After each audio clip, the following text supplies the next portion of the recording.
Welcome to the Ride This Out podcast, where we talk about how to improve your mental health and strengthen your connection to nature and your community, all through one simple solution: the bicycle. My name is Zach Golding, and I'm a licensed clinical social worker and mental health therapist. I'll be your host as we discuss the power of pedaling.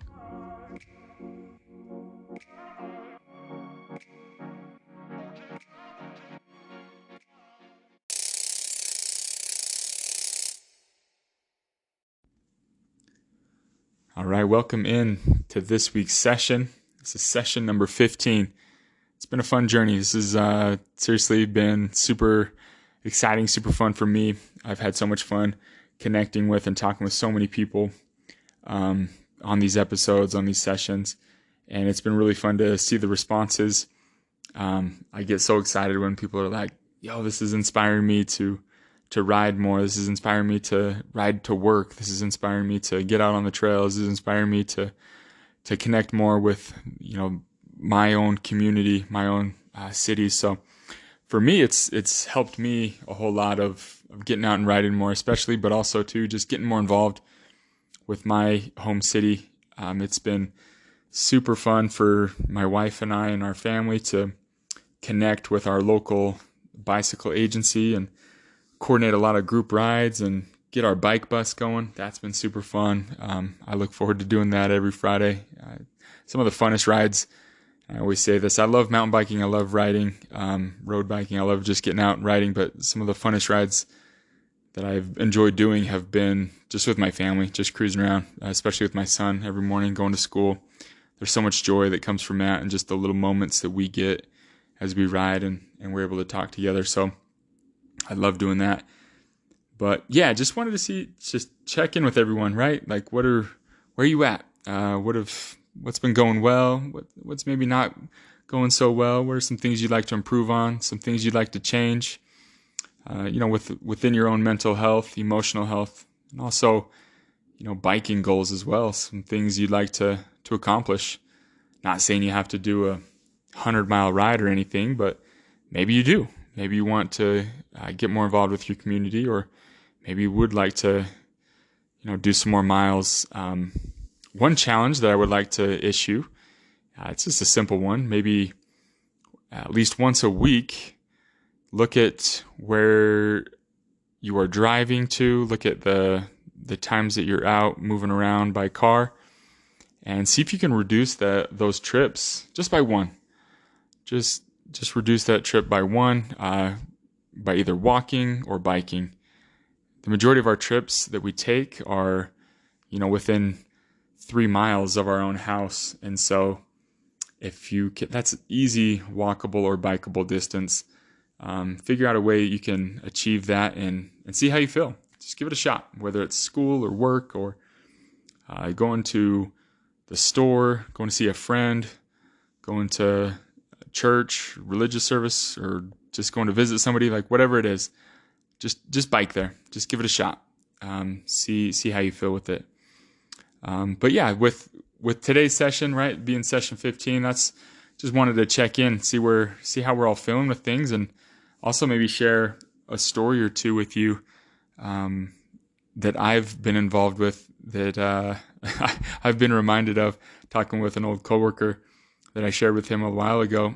And this is when I was biking down to Provo's at another facility that I worked at before I was going to one in American Fork. So I was biking to Provo one day, and I'm cruising along, and there's dedicated paths that I would ride on. But there's a section of my ride to work where it's on a busy street, super busy street. There's a bike lane, but as you're going down this bike lane, there's still cars flying by you. There's still, semi trucks, moving trucks, all the college students. It can get a little hairy for sure.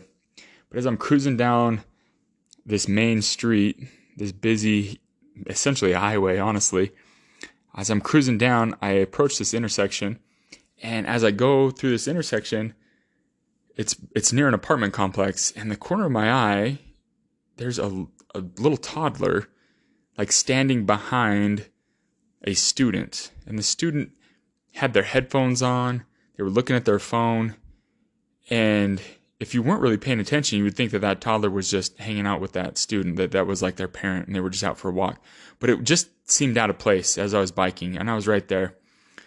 So I slam on my brakes, I flip around real quick, and I ask that student, as a college-age student, and I get their attention. I say, hey, do you know that kid? And they turn around, and they were surprised. They were shocked that there was a kid even there. This kid is probably maybe 2 years old.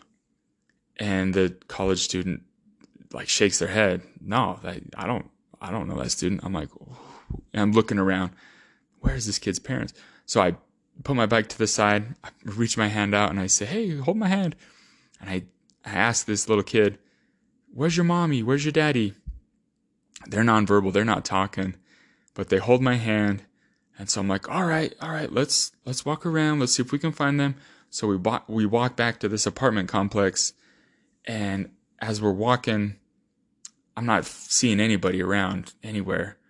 Luckily, there was a maintenance guy that was doing some stuff that I found him near the front office. And so I asked him, I said, hey, do you know who this child belongs to? And he's like, oh, yeah, actually, I do. And he's like, I can't remember the apartment number. Let me call the manager.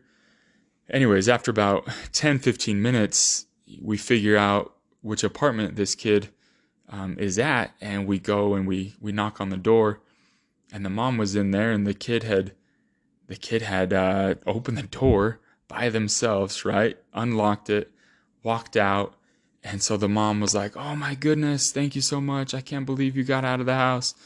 So I mean, no judgment here at all, right? Like I have kids as well. I know that they can just sneak away at times when we're not paying attention. So it's super scary. But the most scariest part about it was just that busy street, right? And I hate to even think about it, but if that kid takes 2 or 3 steps forward from when I found them, I don't even want to think about it, because that road is so fast and so scary.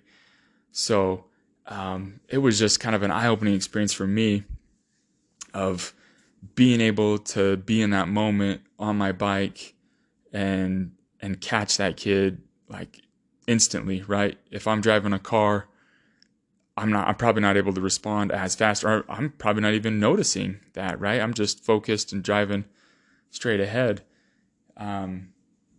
So yeah, that was a pretty wild experience.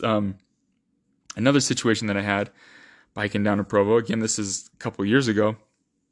Same road. I'm going down the exact same road, almost the same apartment complex area, maybe just a couple blocks south of that. And as I'm going down, I'm getting close to where I'm needing to turn. And so I'm slowing down. And as I'm waiting for my light to turn to go to cross the street, I see this college-age girl, and she's walking towards me pretty fast. And she's on the phone, and maybe, I don't know, like 10, 20 feet behind her, there's an older gentleman that looked a little unstable. You know, I work a lot with mental health, and you can kind of tell when someone's unstable. I mean, you don't necessarily have to work in mental health to recognize that, right? But you could tell that this guy something was going on with him, and honestly, it was kind of scary. And he was walking pretty fast behind this girl, and this girl's eyes, you could just sense this fear in her eyes, and so I follow her for a second. I get on my bike. I'm like, I'm not going to cross the street right now. Like, I'm going to go and just talk to her real quick. So I'm riding up to her. And again, she's on the phone. She's talking to somebody. And it was almost like she's talking to somebody to kind of like help protect her. And I say to her, hey, are you good? And she looked at me and she kind of shakes her head and she says, I don't know.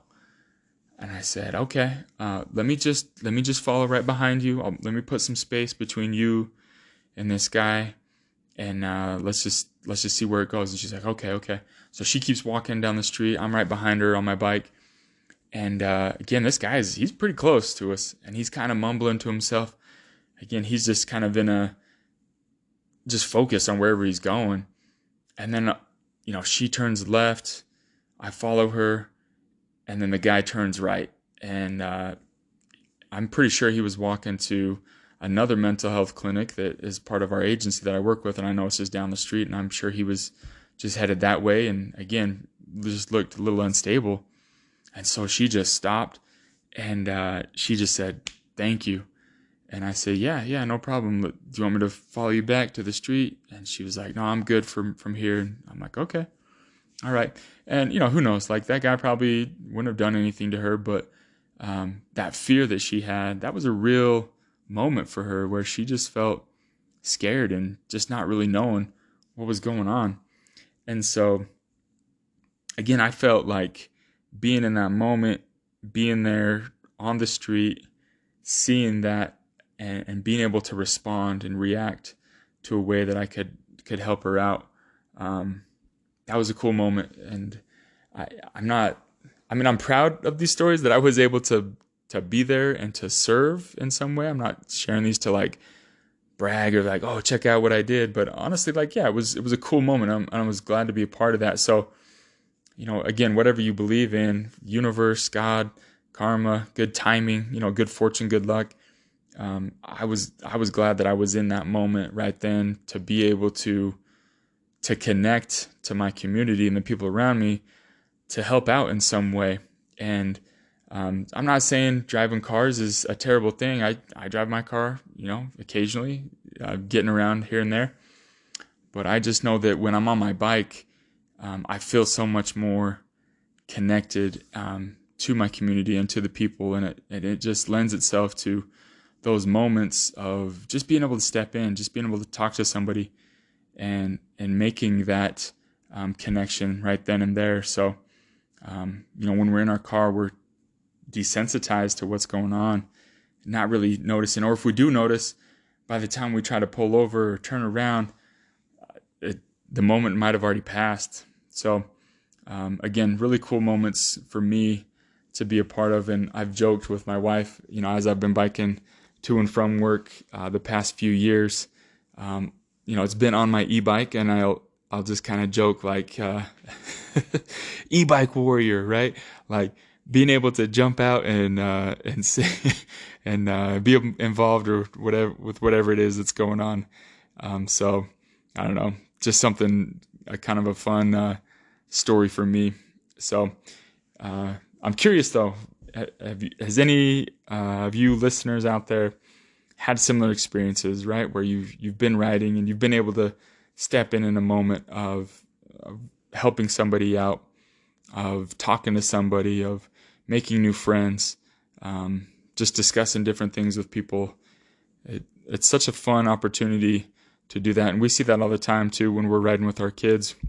If we're in our car and maybe our windows are down, like maybe we'll say hi or what's up to some people, but while we're stopped, talking to other pedestrians, talking to other people out there, it just lends itself to those opportunities. So another great benefit of riding, of getting out there and just being involved.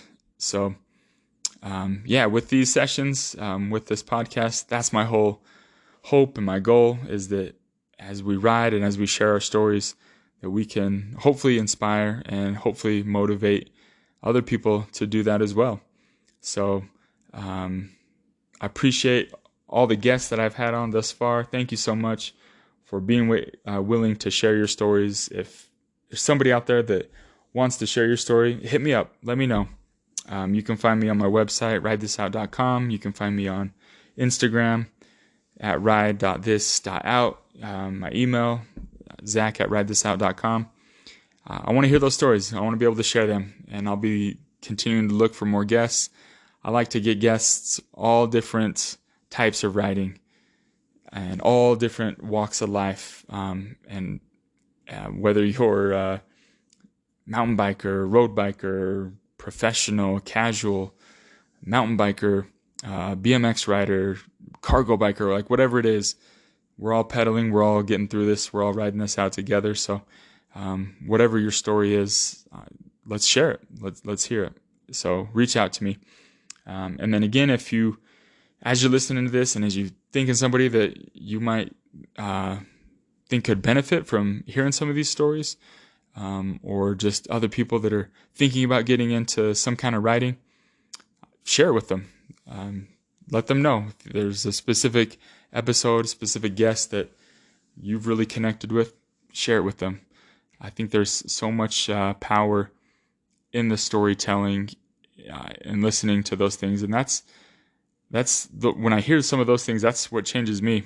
I hear somebody discussing something different, and it helps me kind of think of something in a different way. That's honestly why I love doing therapy. Sometimes I love listening to people's stories, and sometimes they'll say something that opens my eyes to some things and helps me kind of think about something in a different way.